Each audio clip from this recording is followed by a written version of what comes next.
Now, where the government is warning universities seeking to operate there to ensure they keep to the set standards. The warning comes days after the government lifted the suspension imposed on Mount Kenya University. Our reporter in Kigali, Eugene Nangwe, has more.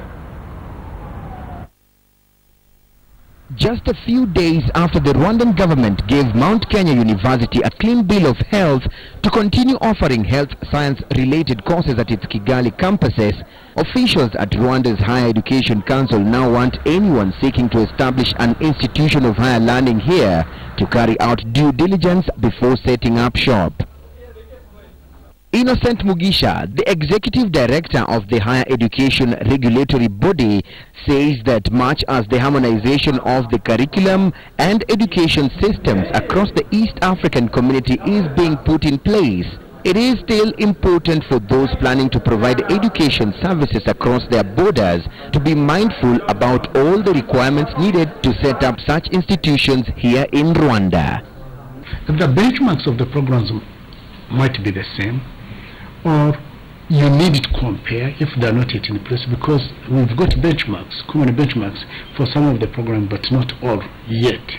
It is a process.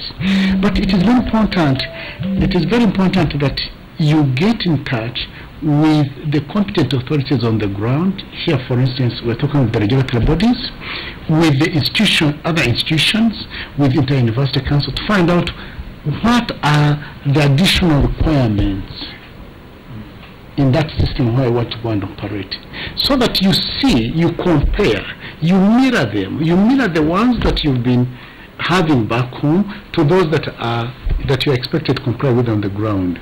For the last 1 month, courses on medical sciences at the Mount Kenya University Kigali campus had been suspended due to what the regulating body here terms as non-compliance with the Rwandan higher education requirements.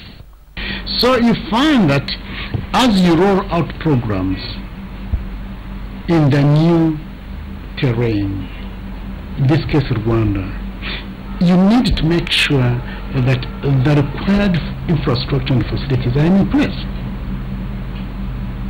Now, this is what was required, that as the offering of the program moved from one level to another level, this had to be accompanied by the rolling out and expanding of the infrastructure.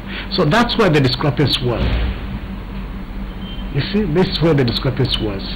And in terms of the faculty members, you see? So we said, wait a minute, wait.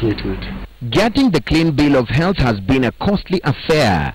According to officials at the Mount Kenya University campus in Kigali, an investment of over 15 million Kenya shillings has been pumped into upgrading the laboratories, one of the infrastructures in question.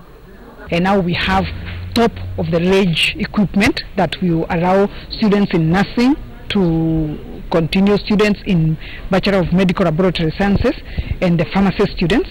So the equipment that we have is actually now top of the range. In terms of space, we've been able to increase our laboratories from the original 2 when we started this process, and now we have a total of 5 laboratories in the facilities. Our spot check at one of the campuses in Kigali revealed that learning had resumed. Some of the new students and those that were already enrolled in the health science faculties had also reported to class.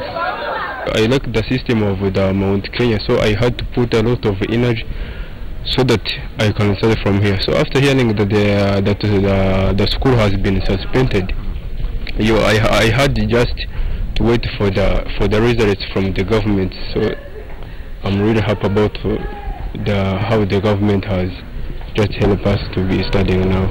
I think the basic what we're feeling right now is just joy and happiness to know that we are actually able to go back in school and do what we're doing. Wow, that was very, very terrible story what I had, but thank God we're finally settled. But honestly, it was very shocking story, and it really scattered me around, you understand. But thank God now we settled back. With the suspension on health science-related courses having been lifted, officials from the Mount Kenya University Kigali campus can now breathe a sigh of relief and put their effort in offering the much-needed skills in this area. The question now is whether lessons have been drawn from this incident by other higher learning institutions seeking to set up shop right in Kigali. For KTN News in Rwanda, I'm Eugene Anangwe.